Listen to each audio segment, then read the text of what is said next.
hay'adda IRS ayaa waxay audit ama dabagal dheeraada ku samaysaa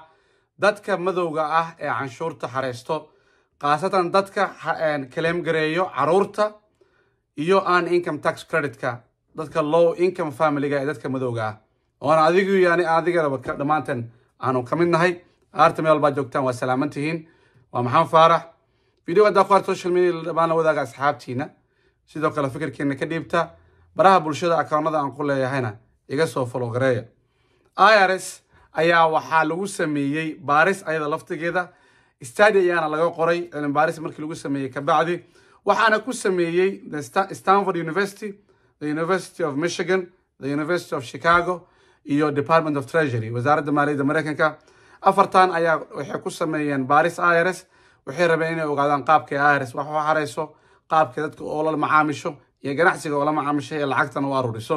reportka ayaa soo hadaba sheegay study-ga ayaa sheegay markuu soo baxay in dadka madowga ah alaaba ee IRS daba gasho baarisna ku sameyso halka dadka kale ee reesyaasha kale cadaanka Hispaniga ee dadka wax lamid ahna badanaa aysan baaris ku sameynin hadaba sidee IRS baaris ugu sameysaa dheeraada ama tax return-kooda u daba gashaa haddii qalad ku aragtana u ganaha dadka madowga ah reportka ayaa sheegaya masariga ayaa sheegaya in boqolkiiba 50 dadka waxa dadka la audit gareeyo boqolkiiba 70 ay yihiin dadka aan income tax credit claim gareeya low income family-ga ah ama qofka individual-ka ah oo lacag yar inuu sameeyo sheego ama caruur claim gareeyo boqolkiiba 43 dadka taas ahna waxay dhahaan waa dadka madowga ah marka waxay dhaheen reportkan wuxuu sheegayaa barnaamij la yiraahdo algorithm ay IRS computerada ku xirteen systemkooda ku xirteen qof allaala qofkii claim gareeya low income aan income tax credit iyo qofkii caruur ku xareystaaba systemkaas ayaa qabanayo dabagal ayuu ku sameynayaa hadduu qalad ku helo canshuurtiisa tax return-kiisana waraaqa ayuu dirayaa soo cadeey ayuu leeyahay hadduu soo cadeyn waayana waa la ganaaxayaa lacagtii la siinaa refund-kana waa laga joojinayaa ama waa laga ceshanayaa dadka badanaa aan income tax credit-ka iyo child tax credit claim gareeyana waa dadka IRS lacagta ka soo qaato oo lacagta ka soo ceshto oo IRS lacagta ka gurto marka IRS ma jecla dadka lacagta ka qaato dadka lacagta bixiyo oo canshuur dhiiba ayay jecel yihiin dadka lacagta ka gurto ma jeclo reportkan wuxuu sheegayaa in systematic error-kan IRS kas u target garanayn dadka madowga ah maadaama qofka markuu xareynayo canshuurta uusan sheegayn jinsiyadiisa waana run canshuurta marka xareynayno jinsiyadiina ma sheegno kaliya waxaa sheegnaa married filing jointly head of household married filing separately iyo single inaan nahay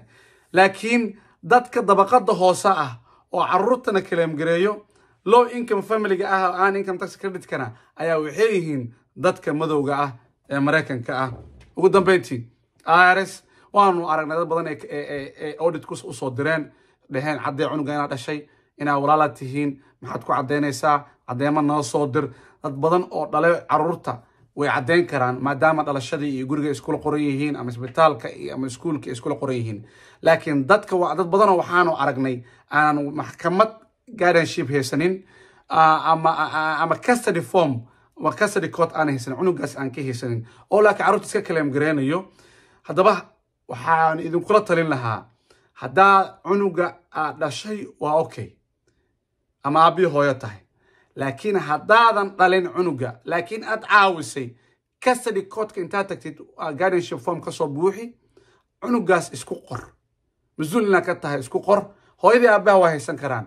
haddaad formkaas IRS u dirtid kuma qabsanayaan ama lease agreement-ga aad kula qoran tahay guriga ama iskuulka aad kula qoran tahay ama aad kula qoran tahay caafimaadka isbitaalada aad kula qoran tahay ama daycare kula qoran tahay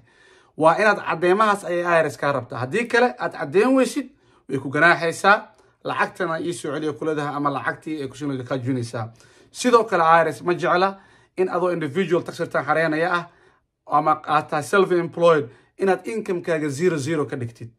alaaba aad ku celisada canshuur aad bixinin soo caday business-kaaga lagu leeyahay soo caday waxa lagu leeyahay gaaska meeshaad ku la tahay ama taxila tahay insurance-kaaga soo caday badanaan rasiidadka ma kiib gareeyaan marka iska ilaaliya aan income tax credit oo low income family loogu talagalay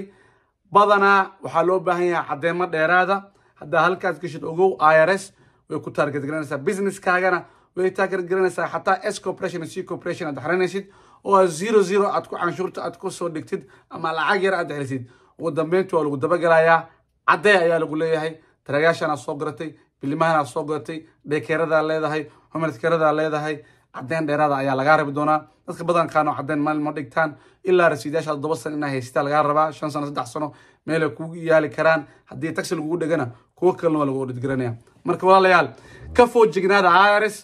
oo rido badan ay dadka usoo diraysaa dadka madowga anaga adiga ka mid nahana target ayaana u nahay halaga foojignaada arrinkan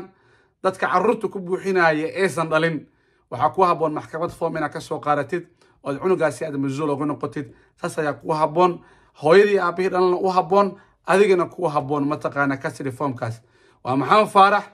videoga la wadaaga dhammaan asxaabtiina social media fikirkiina ka dhiibta amaana allah